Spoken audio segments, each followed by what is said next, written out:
Frank Lampard saying he's happy with his goalkeeper. What do you make of that? I don't think he is.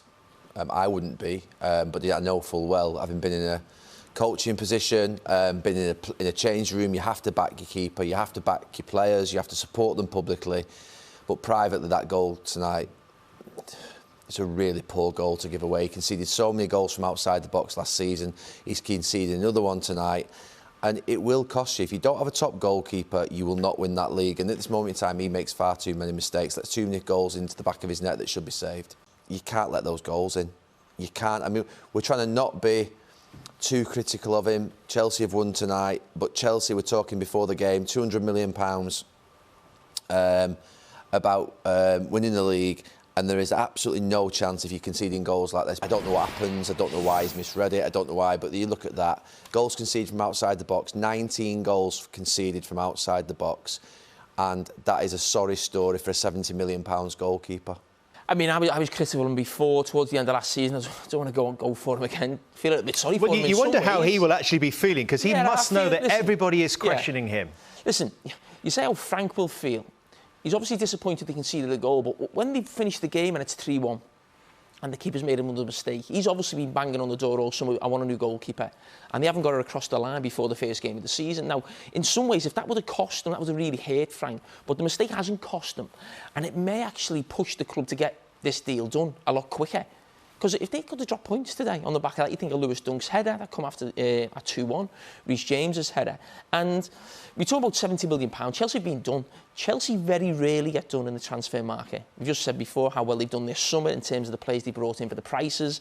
They're brilliant at getting top prices themselves. And as I said, they very rarely get done. They've been done. You know what I mean? He's never a £70 million goalkeeper. He's never. You know, they panicked because they lost the goalkeeper. They missed out on Alisson, and they've had to pay top dollar at the last minute a year or so ago. And he's just nowhere near the level that they need. We can sit here and we can sort of be concerned about the fact that we look like we're sort of really targeting him. But Liverpool a few years ago, I used to be quite critical of Karius and Mignolet. 50 goals a season. As soon as Alisson came, everything became normal. And the same at Manchester United in my time, when in that period between Schmeichel and Van der Sar.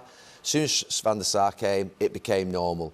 Same with City in the first season of Pep Guardiola. Claudio Bravo kept letting goals in from everywhere. Goals to shots ratio, saves to shots ratio was really poor. As soon as Ederson comes in, everything becomes really normal. If you don't have your goalkeeper right, you're going to massively struggle to get where you need to get to. You certainly will never win a league. You will not win a league with a goalkeeper who is letting goals in from outside his box, doesn't dominate his area, concede goal from set pieces. It isn't going to happen. Do United have the same problem now? Well, to be fair to David De Gea's dipped below his massive standards he set, where he was best goalkeeper in the world for 4 seasons, Manchester United's player of the year. You're right, last 18 months have been a massive worry. So, yeah, at this moment in time, David De Gea's got to have a big season. But he's been there at world-class level. I've never seen Kepa at world-class level, even though he did displace David De Gea for Spain. But what I will say is that, a few years ago, it was seen that I was targeting Karius for Liverpool.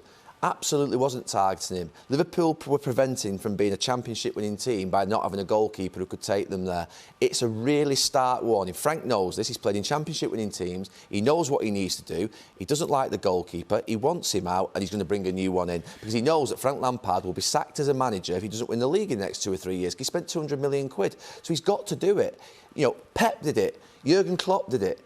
Alex Ferguson did it. Every manager of any salt will be harsh. He's got to be ruthless, do it for himself. Because that 70 million, which he wants to look after the club's money, wants to try and get it back, unfortunately, he's gone.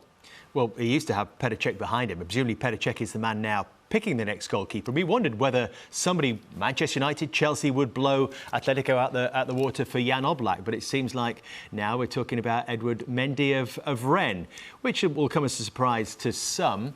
Let's have a look at the stats on him, because his save ratio is 20% better than Kepa Arrizabalaga last season. And let's have a look at this XG against differential as well. Minus 12.7 means basically that Kepa conceded last season almost 13 goals more than he would have been expected to, given the shots that he faced on target, whereas Mendy kept 2 more out than he might have been expected to.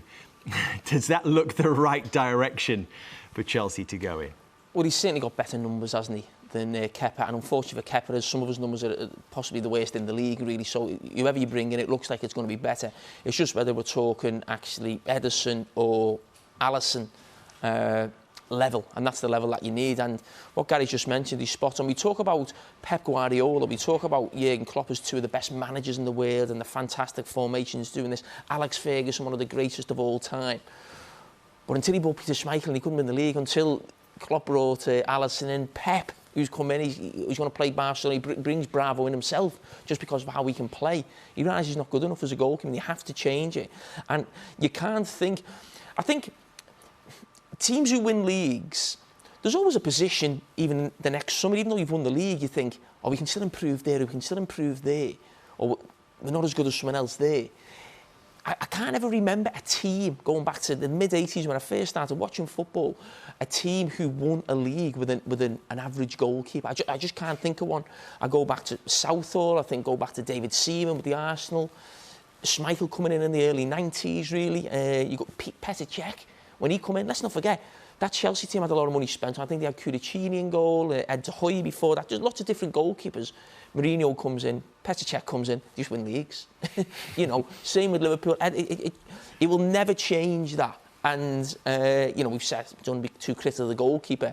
But if they bring Mendy in, is he at the level of the goalkeepers we're talking about? It's not just about being better than Kepa. That's not enough.